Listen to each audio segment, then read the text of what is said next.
Hi, మీ పేరు? సతీష్. సతీష్ గారు, ఇప్పుడు మనకి ఏపీలో ఎలక్షన్స్ అయితే జరిగాయి కదా, నెక్స్ట్ ఏ పార్టీ వస్తాయి అంటే ఏ party government form? TDP. So ఇప్పుడు చూసుకున్నట్టయితే మనకి ఇంతకు ముందు వైఎస్ఆర్సీపీ నుంచి కూడా చాలా సంక్షేమ పథకాలు ఇచ్చారు. వచ్చింది కానీ అభివృద్ధి లేదు.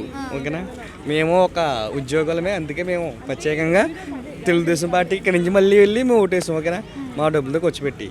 ఓకేనా, సో అంటే ఇప్పుడు తెలుగుదేశం కూటమి ఈస్ట్ గోదావరి కూటమిలో చూసుకున్నా కానీ మనకి అంతా కూడా దాడులు చేస్తున్నారు అని వైసీపీ నేతల మీద చెప్తున్నారు. మరి ఎవరు చేస్తున్నారు? చేసింది మొత్తం వైసీపీ. ఓకేనా, మీకైతే 2024 చూడకూడదు, కూటమి ఖచ్చితంగా వస్తుంది. అంటే ఇప్పుడు పిఠాపురంలో సంక్షేమ పథకాలు అంటూ మనకి ఏ అభివృద్ధి చెందలేదు కదా. మనకి అభివృద్ధి కావాలి, జాబులు కావాలి, అన్నీ కావాలి తప్ప మీకు 10,000 ఇస్తే మీకేం లాభం? అది పిఠాపురంలో చూసుకున్నట్టయితే అపోజిషన్ మరి గట్టిగానే ఉంది కదా, స్ట్రాంగ్.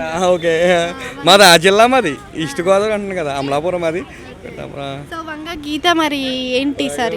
మంచి పర్సనే కాదు, అవతల వ్యక్తి బట్టి ఇంకా కాంప్రమైజ్ అవ్వాలి, డ్రాప్ అవ్వాలి. ఎంత మెజారిటీ వస్తుంది అనుకుంటున్నారు పవన్ కళ్యాణ్? 70,000. లక్ష ఖచ్చితంగా. కానీ మరి జగన్ గారు వచ్చాక ఏదో హోమ్ మినిస్టర్ పదవి అంటూ ఒకటి కేటాయించారు కదా, అవతల వాళ్ళు కూడా ఓసీ, పవన్ కళ్యాణ్ కూడా ఓసీ.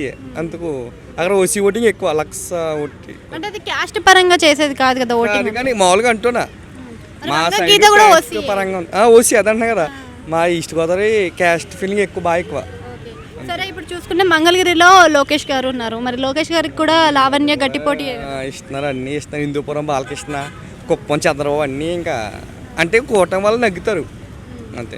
మెజారిటీ రాకపోయినా విన్నింగ్ అయితే అవుతుంది. మరి నగరిలో చూసుకున్నట్టయితే రోజా గారు ఇంకా అది ఓడిపోద్ది, ఇంక చెప్పకలేదు. ఎందుకు ఓడిపోద్ది అనుకుంటున్నారు? వాళ్ళ పార్టీ వాళ్ళు ఓటేదారు, ఇంక మేమేం చెప్పం. మీరే బాగా చెప్తున్నారు. కానీ మా ఓటు అయితే ఖచ్చితంగా వచ్చింది. మేమే చెప్తున్నాం కదా, మేము ఇక్కడ నుంచే 3,000 రూపాయలు పెట్టుకుని టిక్కొట్టు కొనుక్కుని మరి వెళ్ళి మళ్ళీ మేము వచ్చేటట్టున్నాం. మేము జాబ్ చేసేవాళ్ళు, ఇంకా అక్కడ మారింది.